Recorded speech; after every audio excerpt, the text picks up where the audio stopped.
السلام علیکم ناظرین، میں ہوں علی حیدر، آپ دیکھ رہے ہیں میرا یوٹیوب چینل۔ آپ کو وہ منظر یاد ہے جب یو اے ای میں مودی کو ہائیسٹ سول ایوارڈ دیا گیا تھا؟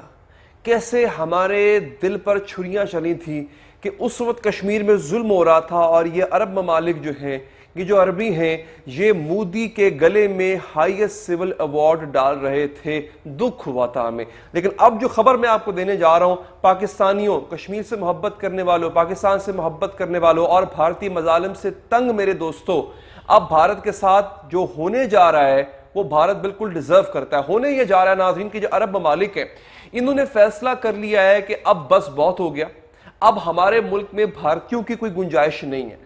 ناظرین، یہ قانون جو ہے وہ لانے کی کوشش کی جا رہی ہے۔ قانون ہے عمومی طور پہ سب کے لیے، لیکن جو سب سے زیادہ اس سے متاثر ہوگا وہ بھارتی ہوں گے، بھارتی معیشت ہوگی۔ یہ ایک بہت بڑی خبر ہے اور یہ صرف یہاں پر بات ختم نہیں ہوتی۔ ایران نے ایک فیصلہ لیا تھا، آپ کو یاد ہوگا، میں نے ویڈیو بنائی تھی، آپ نے دیکھی ہوگی، کہ چابہار سے ایران نے بھارت کو نکال کے کر دیا ہے باہر۔ اب بھارت کو ایران کی طرف سے ایک اور بڑا دھچکا ملا ہے، وہ شاید اس سے زیادہ بڑا دھچکا ہے، کیونکہ کچھ پیسے وہاں پہ بھارت کے لگ چکے تھے اور اب وہاں پہ بھارت کو منہ کی کھانی پڑی ہے۔ 2008 سے وہ منصوبہ چل رہا تھا، ایران نے کہا بس بہت ہو گیا۔ اس کی تفصیل آپ کو میں آگے چل کے بتاؤں گا کہ ایران نے کس طرح سے دودھ میں سے جس طرح مکھی نکالی جاتی ہے، مکھن سے بال نکالا جاتا ہے، اس طرح نکال کے بھارت کو چلتا کیا۔ لیکن اس سے پہلے آپ کو یاد ہوگا یو اے ای نے بھی قانون لے کے آیا کہ جناب میں اپنے ہاں جو امیگرینٹس ہیں، جو باہر سے آنے والے کام کرنے والے مزدور لوگ ہیں، کام کرنے والے لوگ ہیں، ان کی تعداد کم کر رہا ہوں۔ امریکہ بھی ایسا ایک جو ہے وہ بل لے کر آ رہا ہے، اور اب اسی طرح کا ایک مضبوط قانون کویت لے کے آ رہا ہے۔ کویت ناظرین وہ واحد عرب ملک ہے جہاں پر بھارتیوں کی سب سے زیادہ تعداد ہے جو کویت میں کام کرتی ہے، اچھی خاصی تعداد ہے۔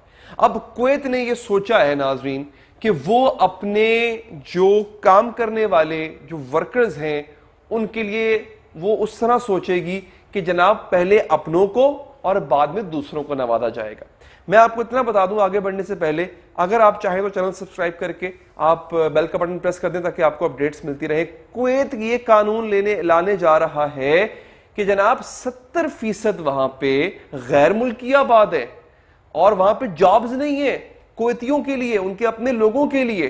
اب وہ کر یہ رہا ہے کہ 70% جو غیر ملکی ہیں ان کی کٹوتی کر کے کویت 30% لانے جا رہا ہے۔ یہ بڑی امپورٹنٹ چیز جو میں آپ کو بتا رہا ہوں ناظرین، 30% پہ کویت اپنے غیر ملکیوں کو لانے جا رہا ہے، 40% بالکل غائب ہو جائیں گے، اور اس 70% غیر ملکیوں میں سے 70% جو تعداد ہے وہ بھارتیوں کی تھی۔ اب یہ سب بھارتیوں کو گھر جانا پڑے گا۔ دیکھیں مجھے افسوس ہوتا ہے، مجھے اچھا نہیں لگتا کسی کا روزگار ختم ہو، لیکن دیکھیں اسی فورن ریمیٹنس کے بل بوتے پہ کہ جناب ہمارے تو عرب ملکوں میں ہمارے بھارتی لوگ وہاں پر کام کر رہے ہیں، ہمارے اپنے بھارتی باشندے وہاں پہ راج کرتے ہیں اور پاکستانیوں کو منہ نہیں لگایا جاتا اور دیگر ممالک کے لوگوں کو پوچھتا نہیں ہے، بس انہوں نے کنٹرول کر کے رکھا ہوا تھا عرب معیشتوں کو۔ عربوں نے کہا بس بہت ہو گیا، اپنے اپنے گھر جاؤ، جا کے اپنی اتنا بڑا تمہارا ملک ہے، تم جو دن رات اس کی ترقی کے دعوے کر رہے ہوتے ہو، جاؤ نا کہو مودی سے کہ تمہیں روزگار دے، تم نے بہت کھا لیا ہمارا، تم نے ہمارے نام پہ بہت عیاشی کر لی، اب ہم یہ روزگار اپنے لوگوں کو دیں گے۔ دیکھیں اس سے پاکستانی بھی متاثر ہوں گے۔ میں نے آپ سے شروع میں کہا تھا کہ ایسا نہیں ہے کہ صرف بھارتیوں کے لیے بل لایا جا رہا ہے، پاکستانی اور دیگر قومیتیں بھی متاثر ہوں گی، لیکن چونکہ پاکستانی اتنی بڑی تعداد میں وہاں پر ہے نہیں تو وہ کوئی بہت بڑی کٹوتی ہونے نہیں جا رہے۔ میں نے آپ سے کہا نا کویت میں 70% فارنرز ہیں، ان 70% میں سے 70% بھارتی ہیں، وہ اب جائیں گے واپس، وہ رہ جائیں گے 30%، تو تعداد پاکستانیوں کی اور بھارتیوں کی تقریباً ایکول ہو جائے گی، ٹھیک ہے جی۔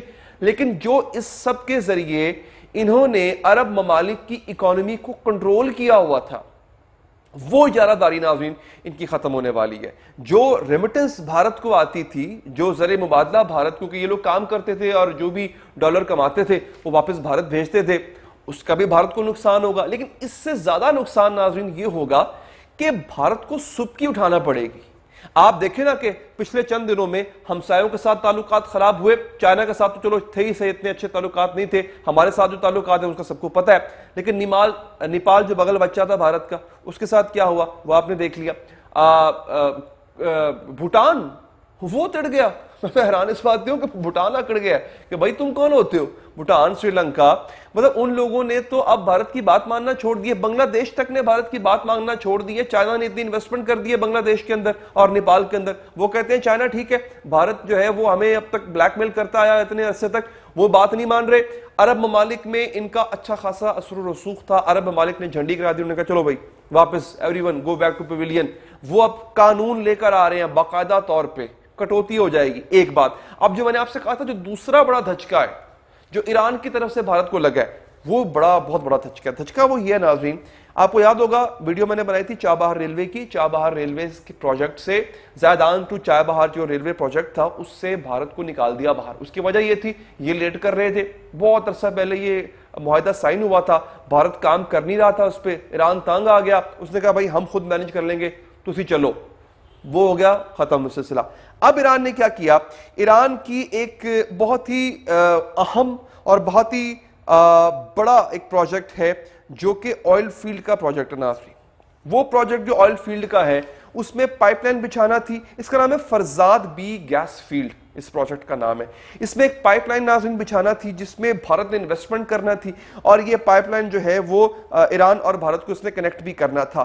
لے جناب 2008 میں یہ آئل فیلڈ جو ہے دریافت ہوتی ہے. بھارتی کمپنیز اس آئل فیلڈ کو دریافت کرتی ہیں. 2012 میں آ کے یہ پروجیکٹ بھارت روک دیتا ہے. کیوں؟ ایران پہ سینکشنز لگ گئی تھی. جب یہ پروجیکٹ رک جاتا ہے تو اس کے کوئی 3-4 سال کے بعد، یعنی 2015 میں جب ایران پر ٹینشنز ایز ہوتی ہیں، ایران تب تک صبر کر کے بیٹھا ہوتا ہے. جب ٹینشنز ایز ہوتی ہیں، بھارت کہتا ہے جی میں دوبارہ آنا چاہتا ہوں. تو بھارت نے کہا، ایران نے کہا آ جاؤ شروع کرتے ہیں کام. انہوں نے کام شروع کیا. 2018 میں جا کے انہوں نے پھر روک دیا. وہ ایران نے کہا بھائی مطلب یہ کیا ہے؟ وہ کہتے ہیں جی آپ پہ سینکشنز ہیں. انہوں نے کہا بھائی آپ کو پتا تو ہے ہمارے امریکہ سے تعلقات، تو آپ نے اگر کام شروع کرنا ہے تو آپ کو پتا ہونا چاہیے سینکشنز ہوں گی، ریپریکیشنز ہوں گی. آپ نقصان یا فائدہ جو بھی ہوگا مل کے برداشت کریں گے، کام شروع کریں. بھارت نے کام پھر بھی شروع نہیں کیا. پھر مسئلہ آ گیا جناب ریٹس کا. اچھا میں آپ کو یہ بتا دوں اس کی اہمیت کتنی زیادہ ہے. اس کی اہمیت اتنی ہے ناظرین، یہ جو گیس فیلڈ ہے ایک اندازے کے مطابق اس میں 21.7 ٹریلین، یہ بلین سے بڑا ہوتا ہے، 21.7 trillion cubic feet natural gas اس کے ذخائر ہے. 21.7 trillion cubic feet natural gas. اور اصل میں اس آئل فیلڈ کی جو اہمیت ہے وہ اس وجہ سے ہے کہ یہ آئل فیلڈ ایران کی گرتی ہوئی تباہ ہوتی ہوئی معیشت کو دوبارہ سے آکسیجن فراہم کرے گی. ایران کے لیے بہت ضروری تھا. نہیں جناب 2018 میں دوبارہ سٹال ہو گیا سب کچھ. 2018 آ گیا اور اس میں بھارت نے جو ہے دوبارہ کام اپنا روک دیا. اب ایران کے لیے ٹینشن بن گئی، اب میں کیا کروں؟ وہ بھارت کے ساتھ گفتگو چل رہی ہے. پھر جناب بھارت جو ہے وہ ریٹس پہ لے دے کر رہا ہے. بیسکلی $5.5 بلین کا یہ پروجیکٹ ہے، 5.5 ارب ڈالر کا یہ پروجیکٹ ہے. ایران نے کہا جناب آپ کے ریٹس جو ہمیں دے رہے ہیں وہ ٹھیک نہیں ہے، آپ ایک فائنینشیل پلان دوبارہ بنا کے اس کا لے کے آئیں، اس پر ہم غور کریں گے. اب آپ کو پتہ ہے بنیے کے کام سب کچھ میرا، اگلے کا کچھ نہیں. مطلب ایک ایسا پلان ڈیوائز کیا، میں ٹیکنیکلٹیز میں پڑھنا نہیں چاہ رہا پھر آپ لوگ بور ہو جائیں گے. ایسا پلان بنایا، فائنینشیل پلان ایسا بنایا کہ اس میں بھارت کا فائدہ تھا، ایران کا کوئی فائدہ نہیں تھا. ایران نے کہا بھئی یہ کیا ہے، یہ تم کیا ردی اٹھا کے لے آئے ہو، کوئی کام کی چیز لے کر آؤ، جاؤ ایک نیا پلان جو ہے وہ بنا کے لے کے آؤ. یہ کچھ نیا بنا کے لے کے آئے، اس میں بھی کچھ سب کچھ ایسے ہی. لو جی ایران بالآخر ہو گیا تنگ. انہوں نے کہا جناب آپ جو پلانز لے کر آ رہے ہو میرے سامنے وہ تو کسی کام کے نہیں ہے. نمبر آف پائپ لائنز پر بھی ایک ان کا تنازع ہوا کہ بھائی ایران چاہتا تھا ایک محدود نمبر آف پائپ لائنز جو بنے، بھارت جو ہے وہ ایک اور طرز پہ پائپ لائنز کو بنانا چاہتا تھا. البتہ تنازعات جو ہے وہ بڑھتے گئے. آج کی خبر اب یہ ہے کہ ایران نے بھارت سے کہا کہ چلو بھائی ادھر سے بھی چلو، آپ بہت ہو گیا، آئل فیلڈ بنانی ہے نا ہم خود بنا لیں گے، آپ کی ضرورت نہیں ہے. یعنی آپ یہ دیکھ لیں کہ بھارت کو یہ لگتا تھا کہ یہ عرب ممالک، یہ ایران وغیرہ یہ اس کے بغیر چل نہیں سکتے، لیکن اس طرح سے دیکھیں اللہ کارساز ہے. جب کہتے ہیں ظلم حد سے بڑھ جاتا ہے تو پھر ظالم خود اپنے ظلم تلے دب کے ہی تباہ و برباد ہو جاتا ہے. یہ عرب کنٹریز، یہ ایران، آپ کو پتہ ہے کلبھوشن ایران سے ہی آیا تھا. یہ کبھی بھارت کے کس طرح بھارت کے ساتھ کندھے سے کندھا ملا کے کھڑے ہوتے تھے. اس پہ ہمیں غصہ ہے، اس پر ہمیں افسوس بھی ہے کہ ایسا کیوں کرتے تھے ہمارے مسلم برادر ممالک. لیکن اب ان کو منہ کی کھانا پڑ رہی ہے اور بہت بری کھانا پڑ رہی ہے. بھارت کو ایران کی اس گیس فیلڈ پروجیکٹ سے نکالے جانا یہ بہت بڑی شرمندگی اور بہت بڑی سکی کی بات ہے جائے کہ جو عرب ممالک کر رہے ہیں ان کے ورکرز کو گھر بھیج رہے ہیں۔ تو ناظرین اگر ویڈیو پسند آئی ہو تو لائک کا بٹن دبائیے گا، فیڈ بیک دینے کے لیے کمنٹ کیجیے گا، سبسکرائب کرنے کے بعد آپ بیل کا بٹن پریس کریں گے تو آپ کو اپڈیٹس ملتی رہیں گی۔ دیجیے اجازت، اللہ نگہبان۔